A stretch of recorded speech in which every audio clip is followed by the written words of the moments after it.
So it's almost been about a month for me testing out the new M1 MacBook Pro pretty much every day, and I've been testing it out pretty heavily. Now, as we approach 10,000 subscribers here on the channel, I feel like it's my job to let you guys know when to avoid making stupid decisions.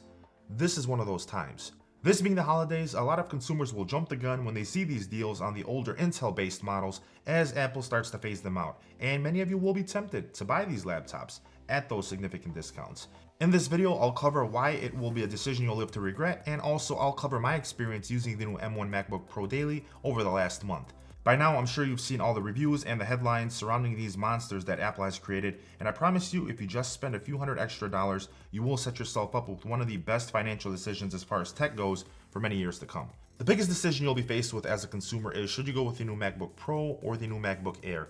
And that decision is a lot easier than I originally anticipated. As a gamer and content creator, sometimes I get excited and forget to step outside of my realm and focus on what the general consumer actually needs. And the truth of the matter is, both of these are more than enough to future-proof the general population of consumers for many years to come.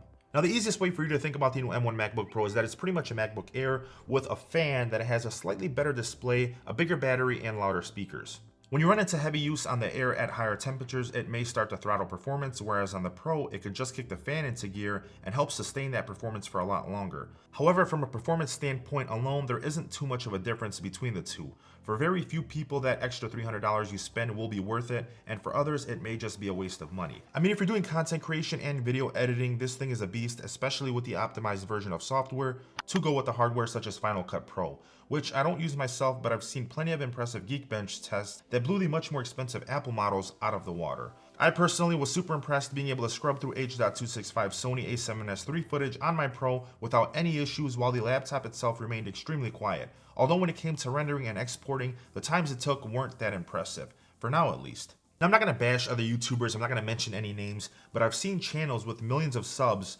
bash the M1 saying that it's terrible for video editing and it's terrible for Adobe Premiere Pro, not realizing or mentioning the fact that Adobe Premiere Pro isn't fully optimized for the M1 yet.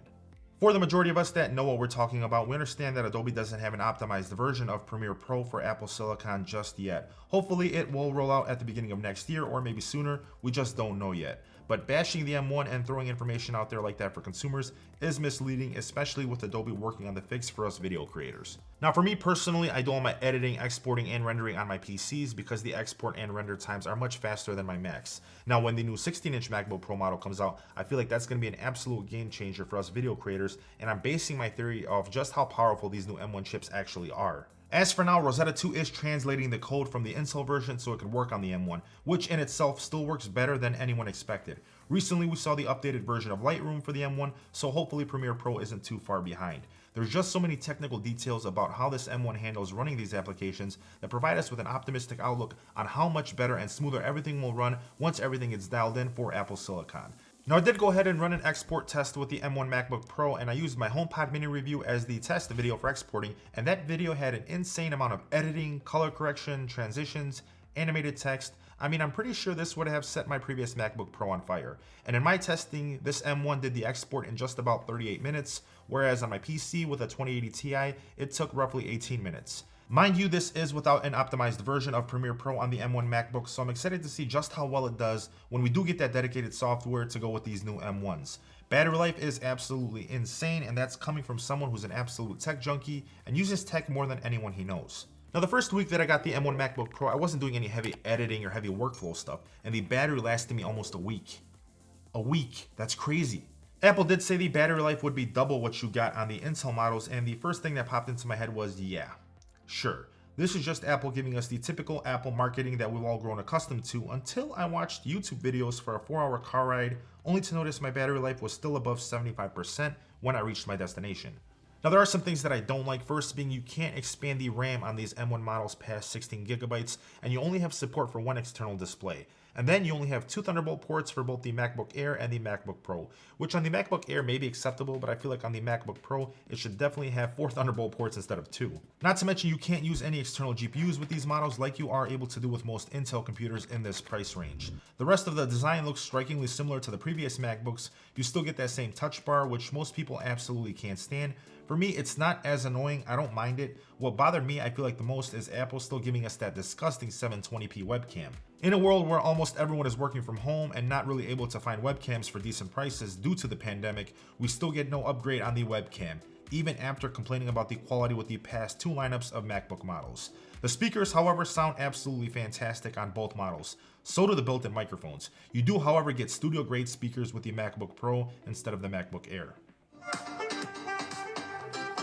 This has probably the best speakers that I've tested out on any laptop here on the channel. I mean, it's absolutely fantastic. They sound amazing. And then getting into gaming. I mean, I was actually able to game on this MacBook Pro, something I've never done on any MacBook before, and I didn't have any issues whatsoever. I mean, it's not the same as gaming with a 3080 Ti, but you guys get the point. And the point is that Apple has exceeded all expectations with these new M1 chips, and it's only going to get better from here on out once more of these applications are optimized to run with Apple Silicon. At the end of the day, if you're in the market, I highly suggest you snag one of these M1 versions from Apple, even if you find some Intel models on deal for much cheaper. Save yourself the headache and future-proof yourself for many years to come. I will say this though, if you're a content creator or a video editor that's heavily dependent on export and render times, I would definitely wait for the new 16-inch MacBook Pro models to come out with the new M1 or M2 chips, whatever they plan on calling them. Those are going to be an absolute game changer, especially having a dedicated GPU.